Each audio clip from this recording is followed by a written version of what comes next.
Friends, MCC academy में आपका स्वागत है। आई होप आप लोग अच्छे होंगे और एंजॉय के साथ पढ़ाई भी कर रहे होंगे। जैसा कि हम लोग केमिस्ट्री का भी काफ़ी कुछ कवर कर चुके हैं, उसमें हम लोग अभी बात कर रहे थे सामान्य एवं रसायन विज्ञान की रसायन विज्ञान की बात कर रहे थे। उसमें हम लोग क्वेश्चन देखे थे और काफ़ी कुछ उसमें हम लोग पढ़ चुके थे। विलयन के बारे में, यौगिक के बारे में, द्रव्य के बारे में, ये सब क्या होती हैं, उनका क्या क्वालिटी है सामान्य और भौतिक रसायन में। तो चलिए उसी टॉपिक को हम लोग स्टार्ट करते हैं और आज के क्वेश्चन को भी हम लोग देखते हैं।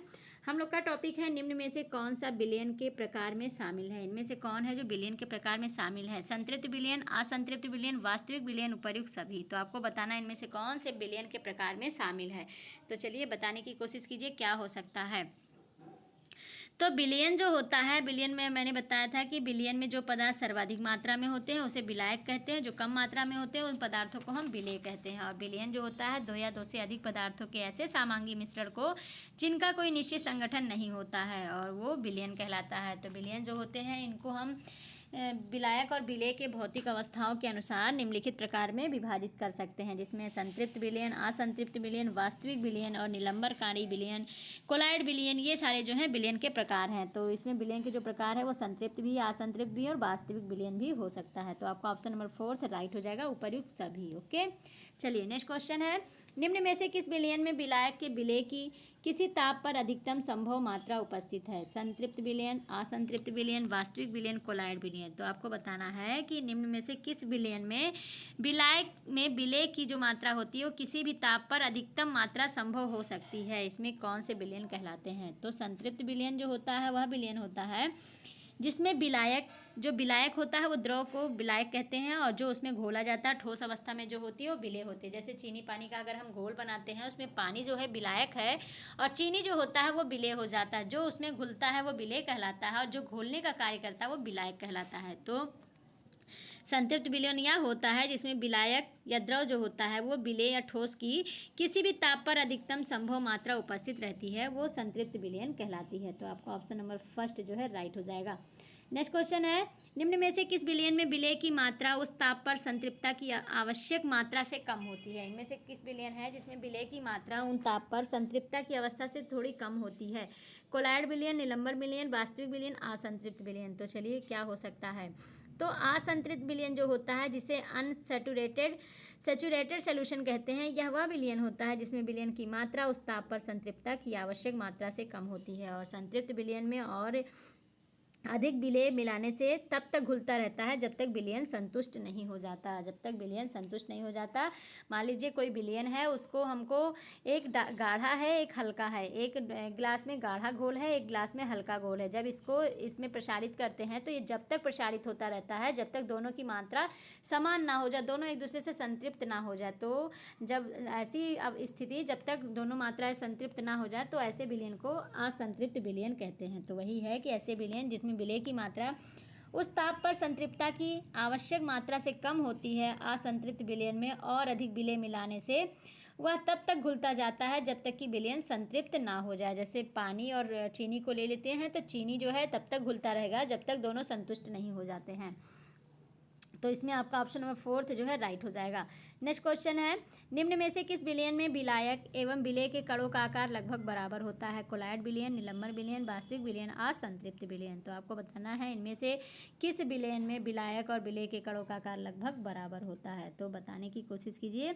तो वास्तविक विलयन में जो उपस्थित विलेय के कण होते हैं उनका आणविक आकार के होते हैं। जो विलेय के जो कण होते हैं वो आणविक आकार के होते हैं और इन कणों का व्यास जो होता है 1 एंगस्ट्राम, जिसे 10⁻⁻10 मीटर भी कह सकते हैं, ऐसे 10 एंगस्ट्राम तक होता है। 10 एंगस्ट्राम 10⁻⁹ मीटर होता है। तो इसका जो व्यास होता है 1 एंगस्ट्राम से 10 एंगस्ट्राम की कोटि का हो सकता है। और इन कणों की जो अत्यधिक शक्तिशाली प्रकाशक सूक्ष्मदर्शी के द्वारा भी नहीं देखा जा सकता है। वास्तविक विलयन को फिल्टर पेपर से छानकर विलायक या विलेय को अलग नहीं किया जा सकता। और इसमें विलायक और विलेय के कणों का जो आकार होता है लगभग बराबर होता है। किसी गैस को किसी दूसरी गैस में परिक्षिप्त करने पर सदैव वास्तविक विलयन प्राप्त हो जाता है। तो आपका ऑप्शन नंबर 3 जो है राइट हो जाएगा। ओके, चलिए नेक्स्ट क्वेश्चन, जब शर्करा, साधारण नमक या अन्य लवण को जल में घोला जाता है तो कौन सा विलयन प्राप्त होता है? संतृप्त विलयन, असंतृप्त विलयन, निलंबन विलयन और वास्तविक विलयन। जब शर्करा, साधारण नमक या अन्य जल में घोलते हैं तो कौन सा विलयन प्राप्त होता है? जब शर्करा, साधारण नमक या अन्य लवण जैसे अमोनियम क्लोराइड, पोटेशियम नाइट्रेट को जल में घोलते हैं तो एक वास्तविक विलयन प्राप्त होता है, ट्रू सोल्यूशन प्राप्त होता है। तो आपका ऑप्शन नंबर 4 जो है राइट हो जाएगा, वास्तविक विलयन। ओके, चलिए नेक्स्ट क्वेश्चन। निलंबन किस प्रकार का विलयन है? समांगी विलयन, विषमांगी विलयन, एक व दो दोनों, ना तो एक ना तो दो। तो निलंबन किस प्रकार का विलयन है? निलंबन को सस्पेंशन भी कहते हैं। तो निलंबन एक विषमांगी मिश्रण है जिसमें ठोस के छोटे छोटे कण पूरे द्रव में बिना घुले फैले रहते हैं और इसमें विलायक के कणों का जो आकार होता है वो 10 पर पावर -8 सेंटीमीटर की कोटि का होता है और इनमें जो विलेय होते हैं उनके कणों का आकार 10 पर पावर -3 से 10 पर -4 सेंटीमीटर की कोटि का होता है। तो इसमें जो विलायक होते हैं, विलायक के कण जो होते हैं वो 10 पर पावर -8 सेंटीमीटर की कोटि के होते हैं और विलेय के जो कण होते हैं वो 10 पर पावर -3 से 10 पर पावर -4 सेंटीमीटर की कोटि के होते हैं। और निलंबित पदार्थ के कणों को नग्न आंखों से भी देखा जा सकता है। उदाहरण के लिए हम ले सकते हैं मिट्टी अथवा बालू के जो कण होते हैं वो जल में डालकर हिलाने पर इन पदार्थों के जड़ में निलंबन प्राप्त हो जाते हैं। निलंबित कण कुछ समय बाद पात्र की तली में बैठ जाते हैं और इन कणों को हम फिल्टर पेपर से अलग कर सकते हैं। मिट्टी या बालू के जो कण होते हैं उसको जब हम एक गिलास पानी में उसको घोलते हैं, घोलने के बाद क्या करते हैं, उसको कुछ टाइम तक लिए छोड़ देते हैं। तो जब देखते हैं कि उसके तली में ये जो पदार्थ है, वेस्ट मटेरियल है, वो नीचे जाके बैठ जाता है, उसके बाद उसको हम फिल्टर के द्वारा अलग कर लेते हैं। ये सारी जो क्रिया होती है वो निलंबन काली कहलाती है, निलंबन विलयन कहलाते हैं, जिसमें ठोस कण जो होते हैं पूरे द्रव में जो होते हैं पूरी तरह से घुलते नहीं है। ओके, तो ये जो होगा निलंबन जो आपका है वो विषमांगी मिश्रण है। विषमांगी मतलब जो समान मात्रा में ना हो या अलग अलग क्वालिटी की हो, समांग ना हो, उसमें आप घुले ना। ओके, चलिए नेक्स्ट क्वेश्चन है। कोलाइड विलयन किस प्रकार का विलयन है? समांगी विलयन, विषमांगी विलयन, संतृप्त विलयन, असंतृप्त विलयन। तो कोलाइड जो होते हैं किस प्रकार के विलयन है?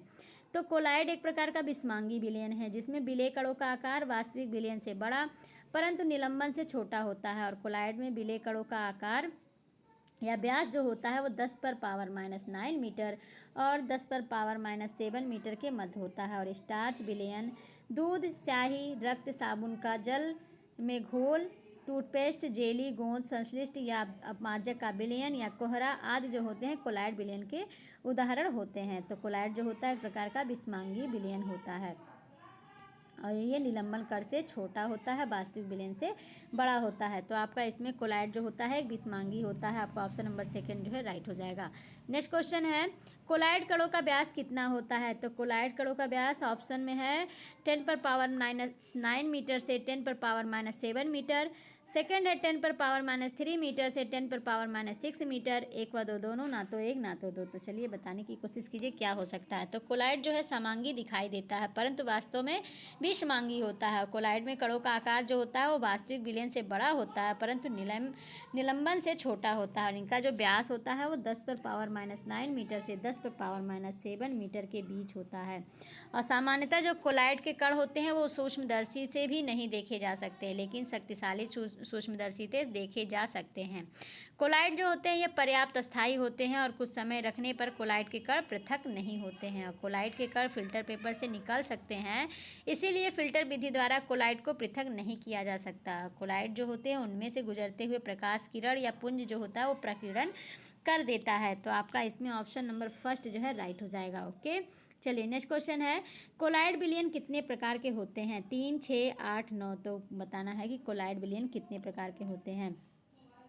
तो कोलाइड विलयनों में यह आवश्यक नहीं रहता है कि परिक्षेपण माध्यम सदैव द्रव हो या परिक्षिप्त प्रवस्था सदैव ठोस हो, या ये प्रवस्थाएं जो होती हैं ठोस, द्रव, गैस में से किसी भी भौतिक अवस्था में हो सकती हैं। और इस आधार पर कुल 8 प्रकार के जो होते हैं कोलाइड विलयन पाए जाते हैं। कुल 8 प्रकार के कोलाइड विलयन पाए जाते हैं। आपका ऑप्शन नंबर 3 जो है राइट हो जाएगा। ओके, चलिए नेक्स्ट क्वेश्चन, परिक्षेपण माध्यम जल के कोलाइड विलयन को किस नाम से जाना जाता है? हाइड्रोसॉल, एल्कोसॉल, बेंजोसॉल, उपर्युक्त सभी। तो परिक्षेपण माध्यम में जो जल के कोलाइड विलयन होते हैं उसको किस नाम से जाने जाते हैं? तो द्रव में ठोस के कोलाइड विलयन को सॉल कहते हैं।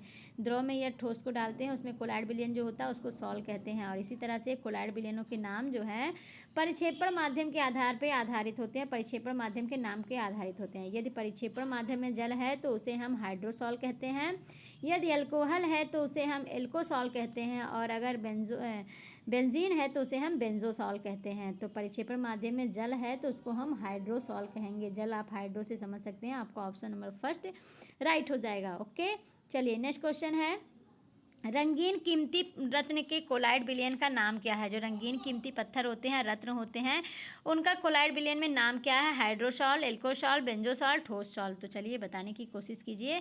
तो रंगीन कीमती पत्थर का जो रत्न के कोलाइड विलयन होते हैं, वो उनका जो कोलाइड नाम होता है वो ठोससॉल होते हैं। और ये जो होते हैं ठोस में ठोस का होता है परिक्षेपण माध्यम, इसमें विलायक जो होते हैं वो ठोस होते हैं। परिक्षिप्त माध्यम जिसे विलेय कहते हैं ये भी ठोस होते हैं। तो ठोस में ठोस का मिश्रण बनता है तो कोलाइड विलयन का नाम ठोस सॉल कहलाता है, जिसमें रंगीन पत्थर शामिल होते हैं और रंगीन कांच भी इसमें शामिल होते हैं। तो आपका ऑप्शन नंबर कौन सा राइट है? ऑप्शन नंबर फोर्थ जो है राइट हो जाएगा।